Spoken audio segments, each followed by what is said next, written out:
ಇನ್ನು ಕಲಬುರಗಿ ಸೆಂಟ್ರಲ್ ಜೈಲಿನಲ್ಲಿ ಏನೆಲ್ಲ ಆಗ್ತಾ ಇತ್ತು, ಏನೆಲ್ಲ ವ್ಯವಸ್ಥೆಗಳನ್ನ ಕೈದಿಗಳಿಗೆ ಮಾಡ್ತಾ ಇದ್ರು ಅನ್ನೋದ್ರ ಬಗ್ಗೆ ಟಿವಿ9 ವಿಸ್ತೃತವಾದಂತಹ ವರದಿಯನ್ನ ಪ್ರಸಾರ ಮಾಡಿತ್ತು. ಇಲ್ಲಿ ಕೈದಿಗಳಿಗೆ ರಾಜಾತಿಥ್ಯ ಸಿಗ್ತಾ ಇತ್ತು.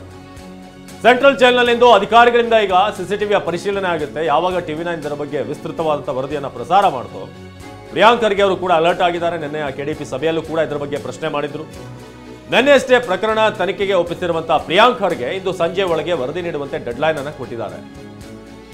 ಹಿನ್ನೆಲೆ ನಗರ ಪೊಲೀಸ್ ಆಯುಕ್ತರಿಂದ ತನಿಖೆ ಚುರುಕಾಗಿದೆ. ಸೆಂಟ್ರಲ್ ಜೈಲು ಕರ್ಮಕಾಂಡದ ಬಗ್ಗೆ ವರದಿ ಮಾಡಿದ್ದ ಟಿವಿ9 ಒಳಗೆ ಕೂಲ್ ಡ್ರಿಂಕ್ಸ್, ಗುಡ್ಕಾ ಎಲ್ಲವೂ ಕೂಡ ಚಿಕನ್, ಮಟನ್ ಎಷ್ಟೆಷ್ಟು ಬೇಕು ಕೈದಿಗಳಿಗೆ, ಅದರಲ್ಲೂ ಕೂಡ ಒಂದಷ್ಟು ಹೈಫೈ ಕೈದಿಗಳಿದಾರಲ್ಲಿ.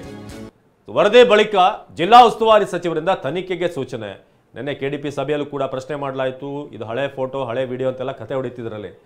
ಹಾಗಾದ್ರೆ ನಿಮ್ಮ ತಪ್ಪಿಲ್ಲ ಅಂತ ನೀವು ಕೇಸ್ ಹಾಕಬೇಕಾಗಿತ್ತು ಅಂತ ಪ್ರಿಯಾಂಕ್ ಖರ್ಗೆ ಅವರು ಕೂಡ ಪ್ರಶ್ನೆ ಮಾಡಿದಾಗ ಇಲ್ಲಿ ಅಧಿಕಾರಿ ಸ್ವಲ್ಪ ತಬ್ಬಿಬ್ಬಾದರು.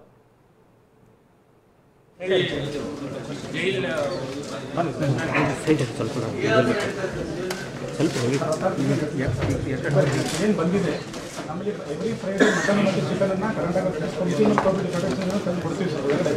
ಅದನ್ನು ವಿಡಿಯೋ ಮಾಡ್ಕೊಂಡಿದ್ದಾರೆ. ಅದು ಸರ್ ಇದೆಲ್ಲ ಹಳೇದು ಸರ್. ಆ್ಯಕ್ಚುಲಿ ಯಾವುದು ಇದಲ್ಲ ಸರ್.